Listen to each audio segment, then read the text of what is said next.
ব্যক্তির হাসর তার সাথে হবে যাকে সে বেশি মহব্বত করে, তার সাথে যার মহব্বত তার সাথে তার কিয়ামত। ঠিক না? শুধু তাই নয়, বুখারীর বর্ণনা, নবী সাল্লাল্লাহু আলাইহি ওয়াসাল্লামের কাছে এক বেদুইন আসলেন। বেদুইন এসে রাসূলকে প্রশ্ন করলেন, ইয়া রাসূলুল্লাহ মাতা সাআত। এক গ্রাম্য সাহাবী এসে বললেন, ইয়া রাসূলুল্লাহ কখন কিয়ামত সংঘটিত হবে?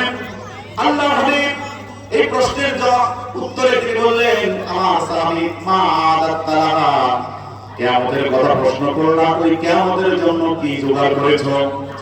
খেয়াল করছেন আপনারা? কিয়ামতের প্রশ্ন করতেছো, কিয়ামতের জন্য কি জোগাড় করে রেখেছো? সঙ্গে সঙ্গে এটা দুই লোকটি বলল, সাহাবী বলল, ইয়া রাসূলুল্লাহ হুব্বুল্লাহি ওয়া রাসূলুহু, আল্লাহ এবং তার রাসূলের ভালোবাসা, হুব্বুল্লাহি ওয়া রাসূলিহি, আল্লাহ এবং তার রাসূলের মহব্বত অন্তরে আমি জমা করে রেখেছি। এই প্রস্তুতিটুকুই আমার আছে, অত বেশি আমার প্রস্তুতি নেই। শুধু আমার মধ্যে আল্লাহ এবং তার রাসূলের ভালোবাসা আছে। সুবহানাল্লাহ। সঙ্গে সঙ্গে আল্লাহর রাসূল বললেন, আনতা মান আহাবাবতা, ও আল্লাহর বান্দা, তুমি যাকে মহব্বত করেছো তার সাথেই তোমার হাসর হয়ে যাবে।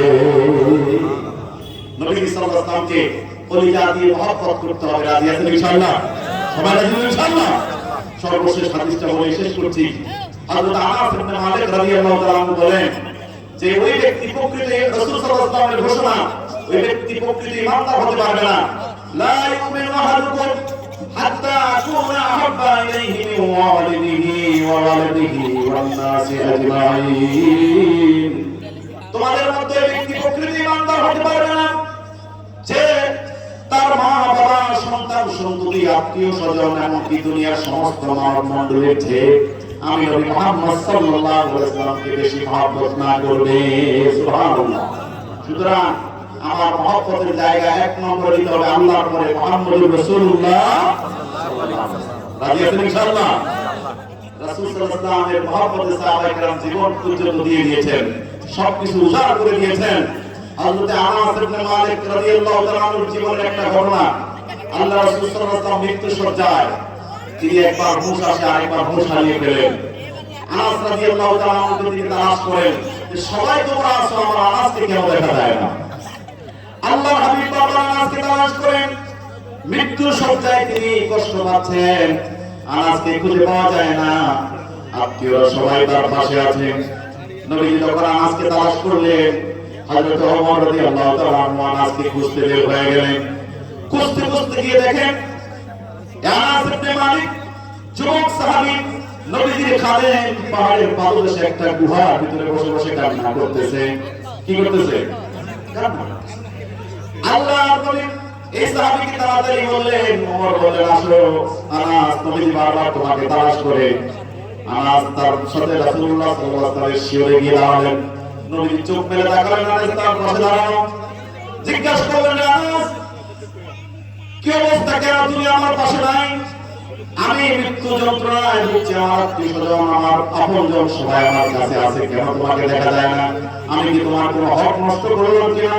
তোমার কোনো অধিকার আমি হরণ করলাম কিনা? হযরত আনাস রাদিয়াল্লাহু তাআলা আনহু বলেন, ইয়া রাসূলুল্লাহ আপনি আমার কোনো হক নষ্ট করেননি, অধিকার নষ্ট করেননি, বরং আমি যা পাওয়া তার চেয়ে অনেক বেশি আপনি আমাকে দিয়েছেন।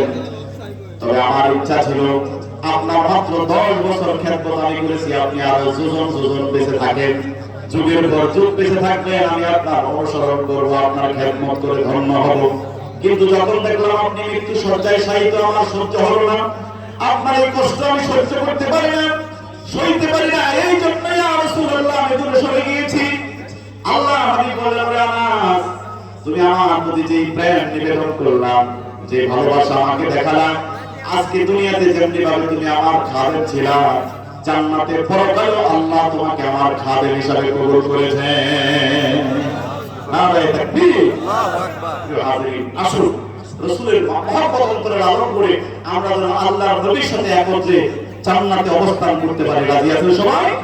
এই প্রত্যাশা রেখে সকলের প্রতি দোয়া রেখে, দোয়া কামনা করে আমি আমার বক্তব্য এখানে শেষ করছি। ওয়া আলাইনা ইল্লাল বালাগ। আসসালামু আলাইকুম ওয়া রাহমাতুল্লাহি ওয়া বারাকাতুহু।